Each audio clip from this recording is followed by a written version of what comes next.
Në një mbrëmje të mbushur me miqësi, shërbim dhe frym bashkëpunimi në mjediset e Hotel Koloseu u kurorëzua binjakëzimi ndërmjet Rotary Club Shkodër dhe Rotary Club Tetova, një urë e re bashkëpunimi, mirëkuptimi dhe humanizmi ndërmjet dy qyteteve dhe rotarianëve shqiptar.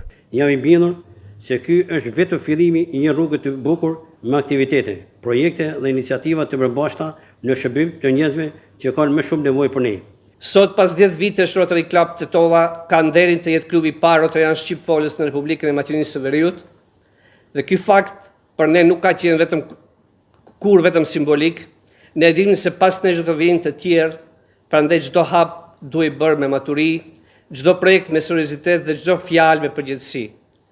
Sepse shembulli krijon kulturë dhe kultura e shërbimit krijon të ardhme.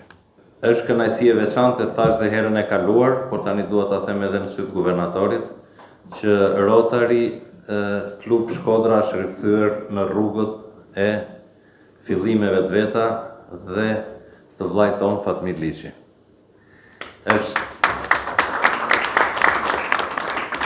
E thash dhe herën e kaluar që ndjej gjithmonë sa herë do flitet për Shkodrën, ideja e parë vete te mirësia e Fatmirit. Ky binjakëzim nuk ishte vetëm një akt simbolik, por një zotim për të shërbyer së bashku dhe për të ngritur ura miqësie dhe për të forcuar idealet rotariane në dobi të dy komuniteteve. Unë jam shumë i kënaqur për këtë marrëveshje bashkëpunimi, për këtë binjakëzim ndërmjet dy klubeve, sepse në fundit ingranazhi i rrotës rotariane tregon që funksionon. Është një fillim shumë i bukur, na kena të dy 10 vjet histori Rotary Club, që jena në njëjtën pikë pak a shumë. Unë do të bëjmë më të mirën që të bëjmë që të japim jetë sa më tepër këtij binjakëzimit. Në këtë ngjarje morën pjesë rotarian nga Shkodra, Tetova si dhe nga Tirana, ndërsa mori pjesë edhe guvernatori i distriktit Shqipëri-Kosovë Arben Dushi, duke dhënë këtij aktiviteti një rëndësi të veçantë.